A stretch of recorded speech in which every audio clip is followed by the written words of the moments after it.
Welcome back to the Books and Music Review Show. We usually air on Saturdays, and as you can see, the opinions and views expressed on this program do not reflect those of the management or staff of the Staten Island Community Television. And here's Gerard. Thanks for that warm introduction. Today we'll be talking about topical political subjects, specifically the upcoming election. As those of you watching may be aware that our primary has just passed. We're taping this the day before. We're taping this 2 days before the party primaries in New York State, where we'll be having elections for governor, attorney general to replace the disgraced former attorney general and Trump critic Eric Schneiderman, all other statewide offices, and also the Assembly and State Senate. But we'll also be holding a primary for congressional seats. As you may know, we're in the middle of a very intense campaign across the country for control of Congress. The Democrats are hoping to seize control of Congress and use it as an investigative tool to attack President Trump. So there are a lot of really important races that will be determined. The shape of these races will be determined by what happens in the coming days. And one of the main themes for the Democrats who are running is anti-Trumpism, you could call it, trying to craft a winning message based almost entirely on their opposition to everything that Trump does, even seemingly local races we have, like the attorney general's race, where theoretically they should be concerned about statewide issues, malfeasance by public officials, the fact that New York is one of the most politically corrupt states and has been for quite some time, should be on the front burner, you would think, for most of these candidates. The fact that we've had a state senate, a state attorney general who's had to resign because of his abuse of power and his assault on women, very much like the former disgraced Governor Eliot Spitzer, who was forced to resign after a public scandal that was pointed to by Roger Stone. You would think that this would be of the utmost importance, investigating the corrupt legislature and the corrupt dealings of the Cuomo administration. Not many people have, outside of those actually running for office have pointed this out. But the fact is that Cuomo, beyond the disputes he has with Bill de Blasio, the mayor of New York City, like Bill de Blasio, he's incredibly corrupt, and some of the left-wing primary opponents in the Democratic Party have pointed to Cuomo's handling of the Moreland Commission and continuance of pay-to-play and just various corruption, but it still hasn't reached a critical mass in terms of the public. Either that, or the public just shrugs it off as business as usual for a New York City governor to have an administration that's rife with corruption. And that to her credit, that has been one of the themes that Cynthia Nixon has hit upon in her insurgent primary campaign. The fact that Cuomo is sort of a fixture of the corrupt system that has governed New York State for decades. And another theme, like Cuomo himself, she's tried to burnish her anti-Trump credentials. But as I said, it's really kind of astonishing when you think of all of the problems with the New York State. For example, in New York City, in our city, the subway is falling apart. We have scores of homeless people who Bill de Blasio has promised to find homes for, and he's promised to address this intractable problem, but he's actually aggravated it and made it worse. We have that. We have upstate that people are fleeing, a region which wasn't even discussed during the Democratic debate between Cynthia Nixon and Andrew Cuomo. We have an upstate economy that's in ruins and is a region that's hemorrhaging people, and yet they didn't see fit to address this even in a cursory way. So the state itself is in poor shape. The fact that we're losing congressional seats is an indication of how little people want to remain in New York State, rather. And this has kind of been almost ignored by the people governing New York and the people running for office hoping to unseat them. Instead, they're focusing all of their attention and their energy into criticizing and attacking the Trump administration. And they're sort of adopting what's become a national platform to seek power, because people are disenchanted and dislike the political establishment, but particularly the Democratic Party is incredibly unpopular. Their main figureheads are people like Nancy Pelosi and Hillary Clinton, just very, just people that represent everything that the public dislikes about the political process: corruption and cronyism and complete disregard for the views, the sentiments of voters. Nancy Pelosi is sort of the apex of this indifference to the concerns and needs of American citizens. First, with her, if you remember back a few years, she said that we need to pass Obamacare, the ACA, in order to find out what's in it, and this sort of symbolized the disdain the ruling class had for the American public, the people that funded their existence, in so many words. And she also recently, as a bookend to that, she held a press conference where she declared that Democrats, not in so many words, would become the allies of illegal aliens, and put their interest forward, and that's why you need to vote for them, even though they didn't enact DACA, Deferred Action for Childhood Arrivals, which was the stalking horse for a broader amnesty that would give that would essentially legalize millions of illegal aliens. And this has been the main driver, and one of the main constituencies of the Democratic Party now is illegal aliens. So they're having problems running on this issue because, of course, they want American citizens and the non-radical left to vote for them.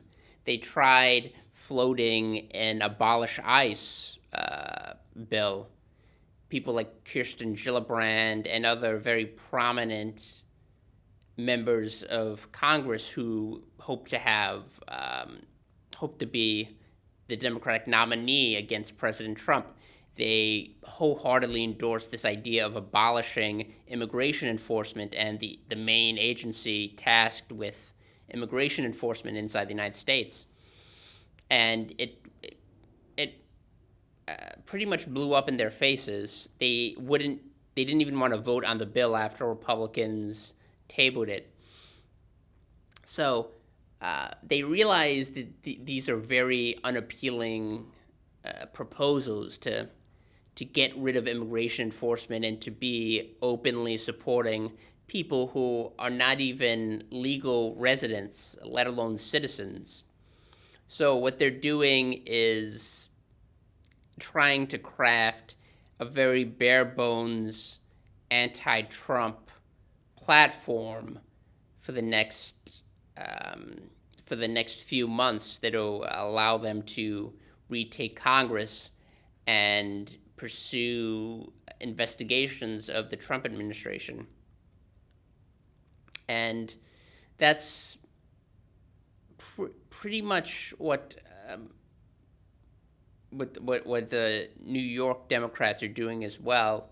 They also don't have much to run on when they have been in charge of a state that's in the red, that has tons of liabilities, and that can't fully fund programs, and yet they're seeking, like the National Democrats, to bankroll more illegal aliens and institute more programs that they'll benefit from, like their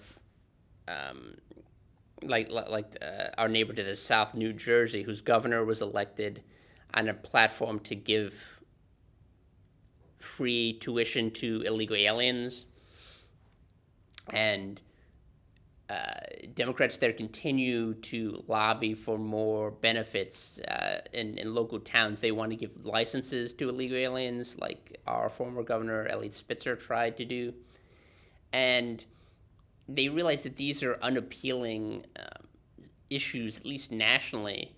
So they're trying to simply run on a very modest We Hate Trump political platform. And you can see it in New York, but more so throughout the country.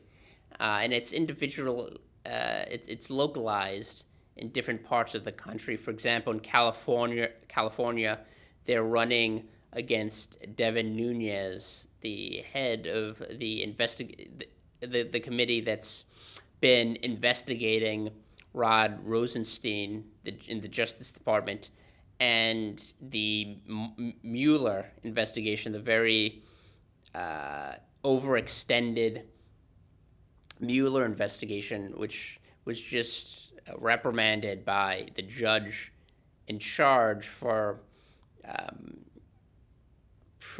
basically overextending itself, and they gave nominal punishment to George Papadopoulos, who was also roped into this sprawling investigation of the executive branch. And they're trying to categorize Devin Nunes as some sort of puppet of Russia and the henchman for Donald Trump, when he's simply trying to exercise Congress's oversight authority into someone who has been virtually unchecked. The Mueller investigation has just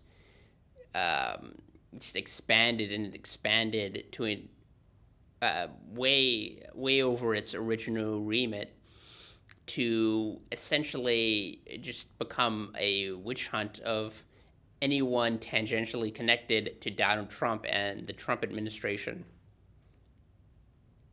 And I think this also ties into the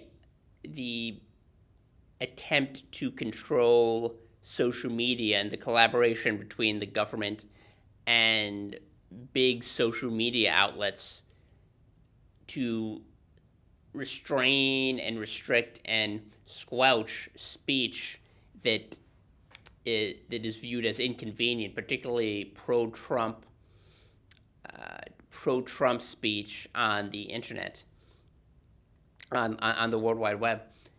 And you noticed it when the House conducted hearings into social media outlets, the House and the Senate, and the main point wasn't to actually understand what was happening on social media if voices were being suppressed. It was to continue this campaign against a phantom menace of Russian bots and to try to classify anyone who supports the president or espouses conservative or libertarian or anti-progressive values, to characterize them as fake,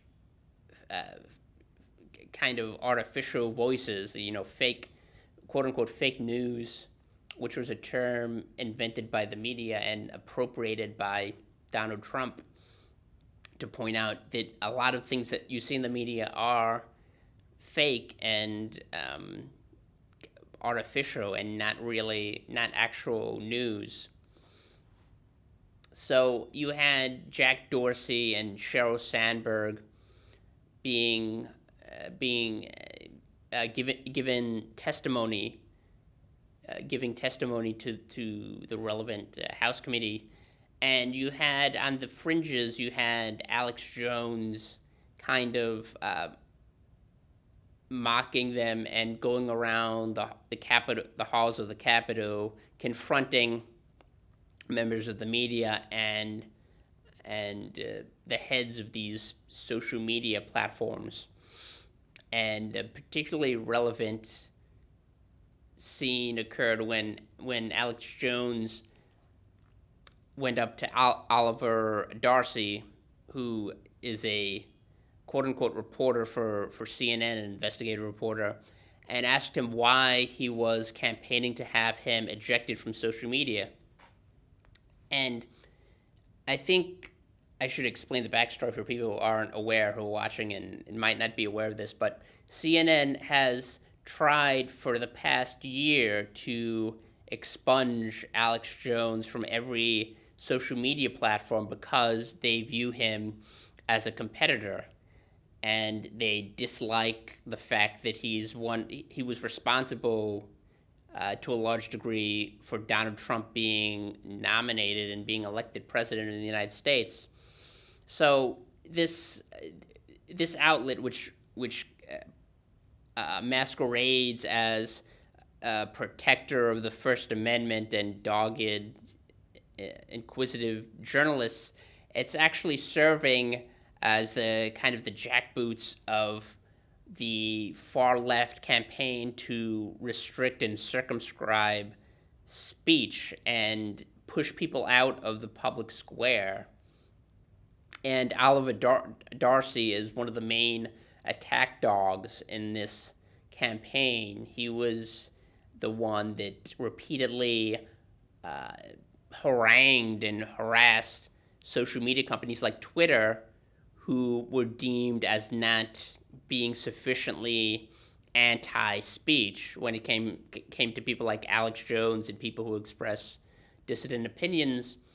So the climax to this saga occurred a few days ago in Congress when Oliver Darcy was confronted with his authoritarian anti-speech tendencies and the hypocrisy of working for a news outlet that claims to be in favor of a free press and yet sets out specifically to squash one of its competitors simply for expressing a viewpoint that's contrary and for being more popular than it is among a large segment of the American public.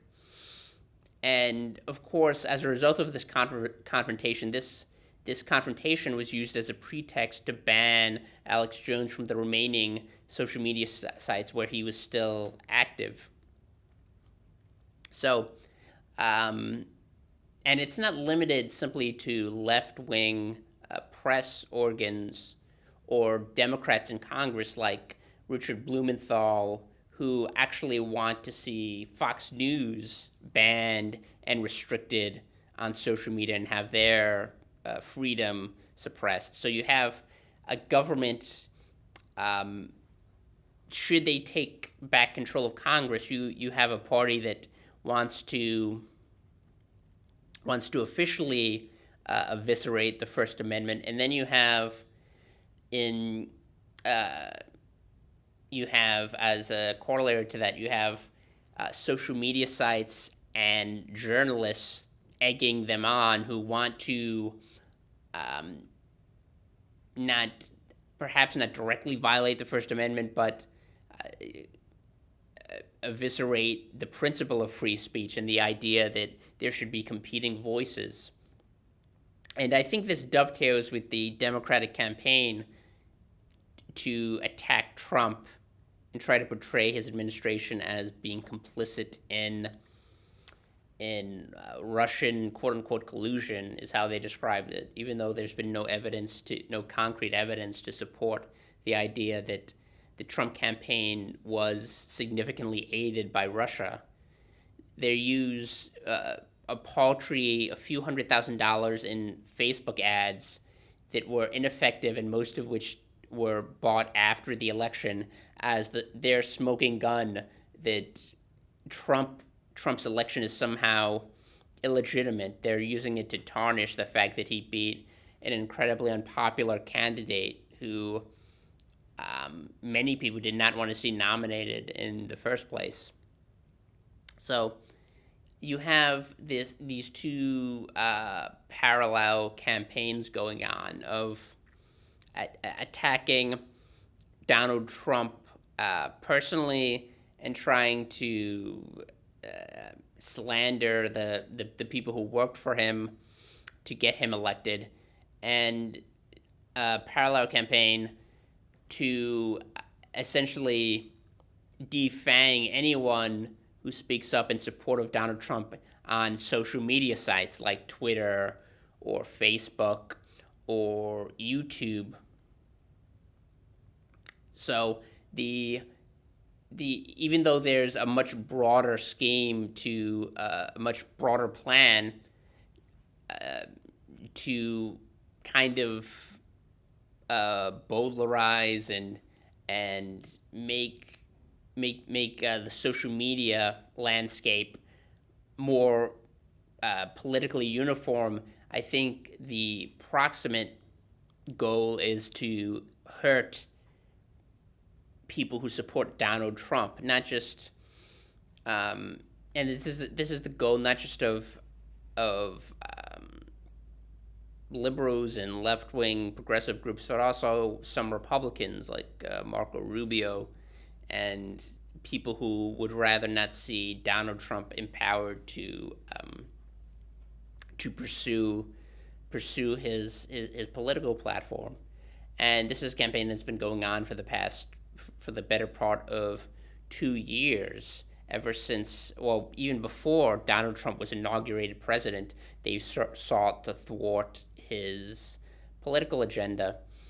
And one of the most outrageous examples of this was an anonymous op-ed published in the New York Times by someone who's supposedly embedded within the Trump administration in high authority, who explained how he's working to sabotage the administration from within. Now, I don't know how much credence to give someone who doesn't have the courage to actually reveal themselves publicly and resign from his position from an administration that he views as unconscionably derelict in its duties. To me, this looks a lot more like someone who is a thwarted bureaucrat who's annoyed that Donald Trump's arrival frustrated his ambitions, a la Mark Felt, aka Deep Throat, during the Watergate scandal. That's assuming, of course, that this op-ed actually was written by someone within the Trump administration and is not simply some sort of Democratic propaganda. We can't trust the New York Times to actually be trustworthy, and based on their long history of malicious lying and just ridiculous, just discredited journalism. So, I mean, assuming that it is valid, we have the unprecedented step of someone, a power-seeking, maybe a frustrated bureaucrat somewhere in the Trump administration, posting an op-ed in one of the largest national newspapers, explaining essentially how he or she is undermining the administration.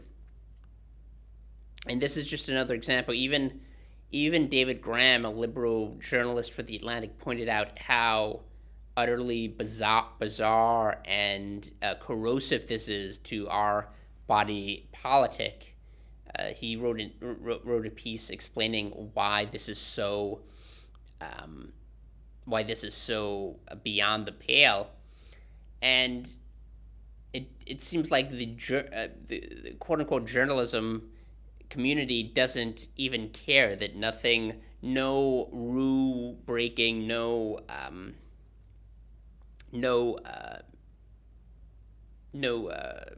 consignment of norms, political norms, goes too far for them if it means that it undermines the Trump administration. And you have the same thing occurring with the Democratic Party. The idea that they can do anything, they can disrupt the hearings for Judge Kavanaugh with ridiculous paid political activists screeching and screaming during the hearings where his children and his family are, and completely disrupt and make a circus out of a important civic act.